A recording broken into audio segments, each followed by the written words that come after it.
Good morning. আশা করি আপনারা সবাই ভালো আছেন, আমরাও ঠিক আছি। আজকে পাপ্পু আছে, আজকে আমরা তিনজন বাড়িতে। আর দাদাদের ওখানে তো শুনলাম, ফোনে কথা হলো, শুনলাম বেশ ঝড় বৃষ্টি চলছে ওখানে। আমাদের এখানে এমনি মেঘলা ওয়েদার, ঝড় বৃষ্টিটা নেই। হ্যাঁ, আর দেখা যায় বৃষ্টি হলেও হতে পারে, ঝড়টা না হলেই ভালো।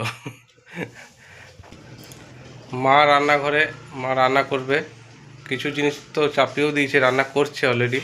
আর আরেকটা জিনিস হবে, যেটা আমি কালকে এনে রেখেছিলাম, মাছের ডিম, সেটা আজকে রান্না হবে। দেখি চলুন, মা রান্না করছে। তো এই রান্না স্নান পুজো সেরে উঠে তারপর রান্নায় এলাম, রান্নাঘরে ঢুকলাম। এই ভাত হচ্ছে। এখন ভাত হচ্ছে, করলাটা ভাজবো, করলাটা একটু নুন হলুদ দিয়ে সিদ্ধ করে নিচ্ছি, ভাজাটা ভালো হয়। বাহ, গোল গোল করে করলা ভাজা। তো মাছের ডিম রান্না করবে তো আজকে? মাছের ডিম করবো। মাছের ডিমের ঝাল ওই না মানে ঝোল? ঝাল না ঝোল না, একটু রসা টাইপের করবো, অল্প অল্প ঝোল। আমাদের বেগুন গাছে ফুল ফুটেছে, দেখুন কত। ওইখানে একটা বেগুন গাছ আছে, ওখানে একটা বেগুন গাছ আছে, ওটাতেও ফুল এসছে। এখানে অ্যালোভেরা গাছ লাগানো ছিল, অনেক ছোট ছোট অ্যালোভেরা গাছ বেরিয়েছে এখন। এগুলোকে পরে একটু শিফট করতে হবে। আমার অনেক কিছু রান্না হয়ে গেছে, এবার আমি ডিমের বড়া করব। এই বড়াটা কীভাবে করব আপনারা দেখবেন। এখন আমি ডিমটা মাখবো, কী কী দিয়ে মাখবো এটাও দেখবেন। হলুদ, জিরে, জিরে ধনে একসাথে আছে, শুকনো লঙ্কা, আদা, নুন, হলুদ, এইগুলো দিয়ে আমি মাখবো। তারপরে দেবো একটু বেসন। বেসনটা দিয়ে মাখলে কি বড়ার বাদনটা ভালো হয়, ওই জন্যে বেসনটা দেবো। কেননা তো তেলের মধ্যে বড়া ডিম ছেড়ে দিলেই তো ছট ছড়িয়ে ছেড়ে যাবে, ওই জন্যে একটু বেসন দিলে বাদনটা আসে। এটা এবার ভালো করে মেখে নেবো, সব মশলা দেওয়া হয়ে গেছে, মেখে নেবো। আমার মাখা হয়ে গেছে, দেখুন কি সুন্দর মেখে নিয়েছি। এরপরে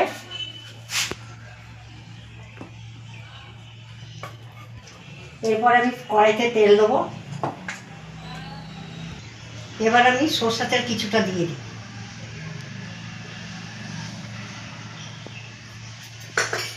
তেলটা গরম হোক, তারপর আমি একটা একটা করে ছেড়ে দেবো বড়া। তেল গরম হয়ে গেছে, এবার আমি একটা একটা করে বড়া ছেড়ে দেবো। তবুও ছড়িয়ে যাচ্ছে। একটু তো ছড়াবে। হ্যাঁ, তো ডিম তো।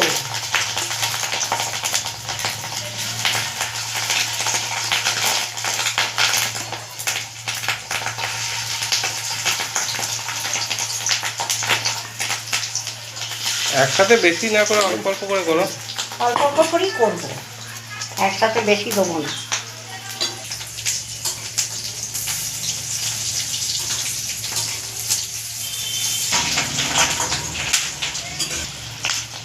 ঠিক আছে, বাদনটা কি সুন্দর হয়েছে। খুব সুন্দর হয়েছে।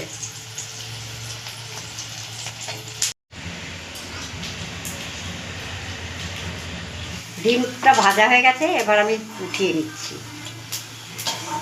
কি সুন্দর গোটা গোটা হয়েছে দেখুন। বাকি বড়াগুলো এইভাবেই ভেজে নেব।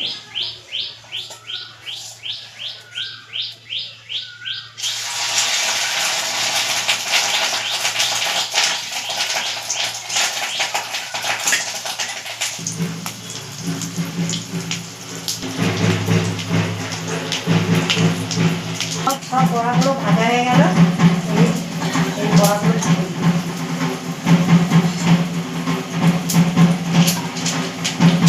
বয়েল করে রেখেছিলাম, এখন এইগুলো ভেজে নেব।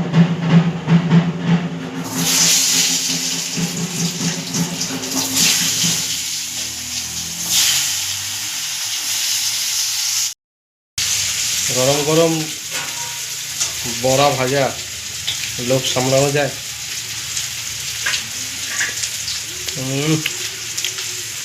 দারুণ।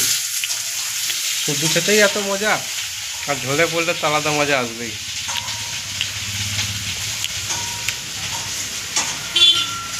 আহা, আলুগুলো ভাজা হয়ে গেল, এবার আমি মিশিয়ে দিচ্ছি।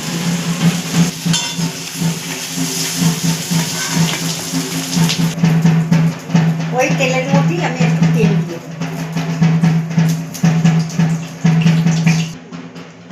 ফোড়নে কি দিচ্ছি দেখুন, শুকনো লঙ্কা দুটো, তেজপাতা আর এই জিরে, এগুলো আমি ফোড়ন দিয়ে দেবো। এই মশলাটা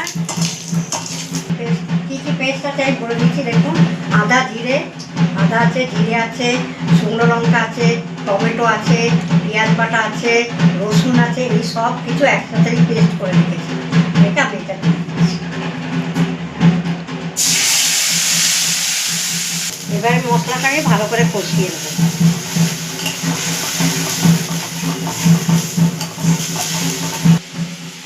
মশলা কষার সময় একটু নুন দিয়ে দেবো, প্রয়োজন মতো পরিমাণ মতনই দিয়ে দিচ্ছি, একবারই দেবো। আর হলুদ পরিমাণ মতন, হলুদটাও দিয়ে দেবো।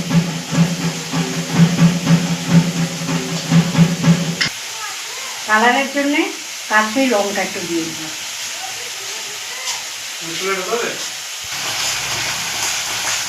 কি সুন্দর তেল ছেড়ে যাচ্ছে দেখুন।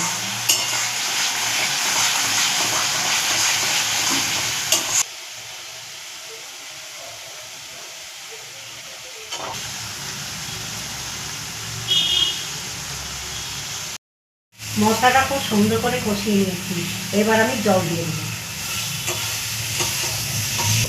তেলটাও ছেড়ে গেছে, এবার জলটা দিয়ে দেবো।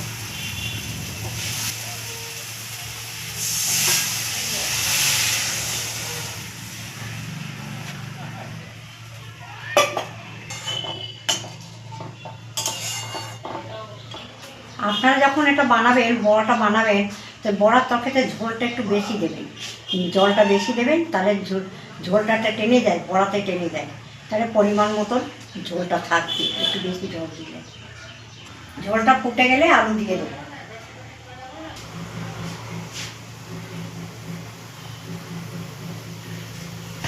ঝোল ফুটে গেছে, এবার আমি আলুটা দিয়ে দিই।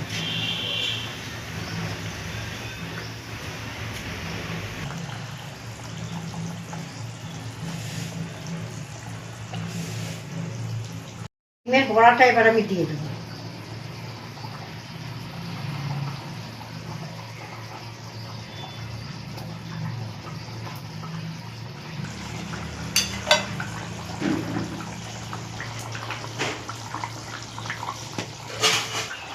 রান্না আমার সম্পূর্ণ হয়ে গেছে, এবার আমি গরম মশলা দিয়ে নামিয়ে দেবো।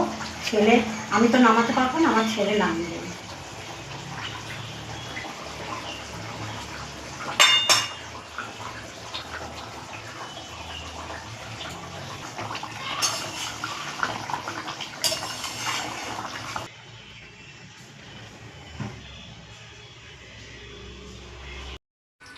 এই যে আমাদের মাটির রান্নাঘর, শ্বশুরবাড়িতে মাটির রান্নাঘর, মাটির উনুনে কাঠ জ্বালিয়ে বৃষ্টির ওয়েদারে আজকে সবাই চিকেন খেতে ইচ্ছে করছে ওদের বাড়ির খাবারও, মানে আমি খাই না, আমি মা বাবা চিকেন খাই না, বাচ্চাগুলো বৌদি খাই। এই বড় আর বৃষ্টির দিনে চিকেন খেতে ইচ্ছে করলো, তাই চিকেন রান্না করবো মাটির উনুনে। মাটির উনুন ধরিয়ে দিয়েছে, আমি তো ধরাতে পারি না, বৌদি ধরিয়ে দিয়েছে, আমি রান্না করে দেবো। কি সুন্দর প্লাস্টিকের ঝুড়ির মধ্যে উনুনটাকে বানানো হয়েছে। নিচে কিন্তু প্লাস্টিকের ঝুড়ি আছে, ঝুড়ির মধ্যে বৌদি কি সুন্দর উনুনটা তৈরি করেছে, আর দেখতেও কি সুন্দর লাগছে বলো। আর চিকেনটার জন্য প্রথমে আমি আলুগুলোকে ফ্রাই করে নেব, তারপরে আমি রান্না করব।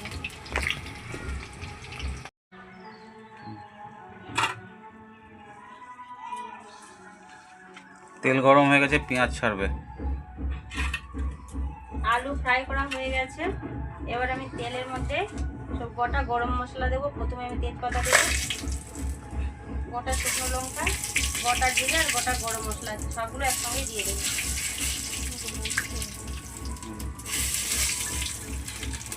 তারপরে চিকেনের জন্য পেঁয়াজ কেটে রেখেছিলাম, পেঁয়াজগুলোকে লাল করে ভেজে নেব।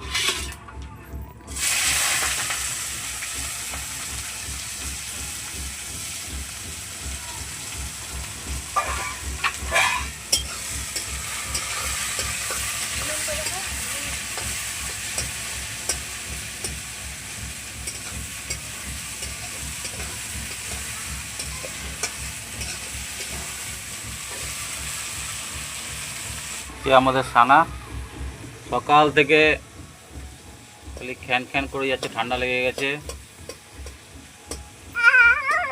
এই তো এই যে বসো, উপরে বসো। এই যে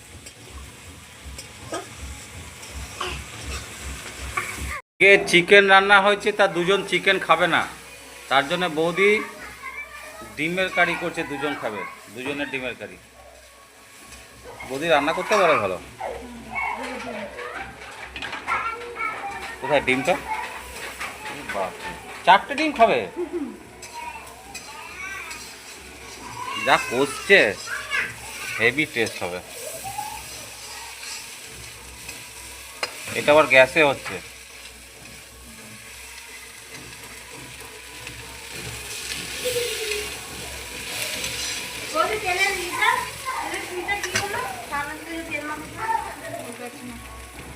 সানা এখন তেল মাখবে।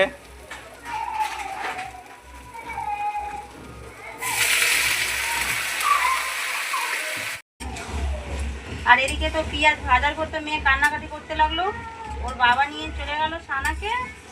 আর তারপর আমি কি করবো, উনুন ধরিয়ে তো বসে থাকা যায় না, আমি সব মশলা টশলা দিয়ে চিকেন দিয়ে এখন আমি চিকেনটাকে ভালো করে কষে নেব। বাকি আমরা খাওয়ার সময় দেখাচ্ছি।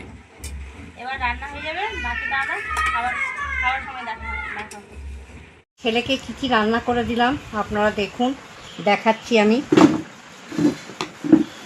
ডাল, তারপরে ডিমের বড়া দিয়ে আলু দিয়ে ডালনা মতন করেছি, এটা আমি দেখিয়েছি, রান্নাটা আমি দেখিয়েছি।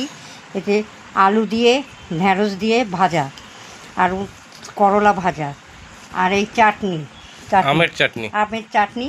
আমটা পেকে গেছিলো, একটু নরম নরম হয়ে গেছিলো, ওইটা আমি চাটনি করেছি, খেতে ভালোই লাগে। পাপ্পু খাওয়া শুরু করে দিয়েছে, চল খাওয়া শুরু করো। সবার আগে করলা, তাই তো?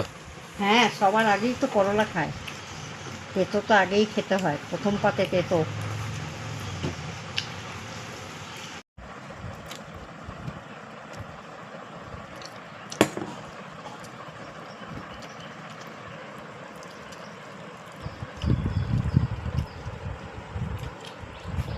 খুব সুন্দর হয়েছে, আপনারাও এরকম করে খাবেন, দেখবেন ভালো লাগবে।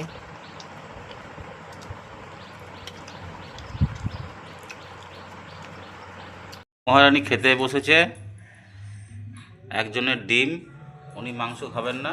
আমি চিকেন খাই না, আমার ডিম আর বৌদি চিকেন। সবাইকে, বাচ্চাগুলোকে খাইয়ে দাইয়ে, বাড়ির সবাইকে খাইয়ে বৌদি কাজ সেরে এবার বৌদি আর আমি খেতে বসেছি।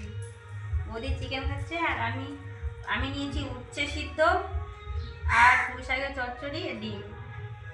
বৌদি উচ্ছে সিদ্ধ খায় না বলে পুঁই শাক নিয়েছে আর চিকেন। এই আজকে আমাদের দুপুরের মেনু। খেয়ে বলো। খেতে বসেছি আড়াইটে। অনেকদিন পর দুজনে মিলে খেতে বসেছে বাবার বাড়িতে এসে। হ্যাঁ, বাবার বাড়িতে খেতে বসার সবাই মিলে, মানে বাবা মা সবাই একসঙ্গে খেতে বসার মজাটাই আলাদা। কিন্তু দুঃখের বিষয়, বাবা মা একসঙ্গে বসে খেতে পারে না। বাবা মায়ের, মানে আমার কারণটা আসার কারণ হলো বাবা মাকে অসুস্থ দেখতে আসার উদ্দেশ্য। আমাদের ভিডিওটা আমরা আজকে এখানে শেষ করছি। ভালো থাকবেন, সুস্থ থাকবেন, দেখা হচ্ছে আবার নেক্সট ব্লগে। টাটা। আপনারা এইভাবে আমাদের পাশে থাকবেন, সুস্থ থাকবেন, ভালো থাকবেন।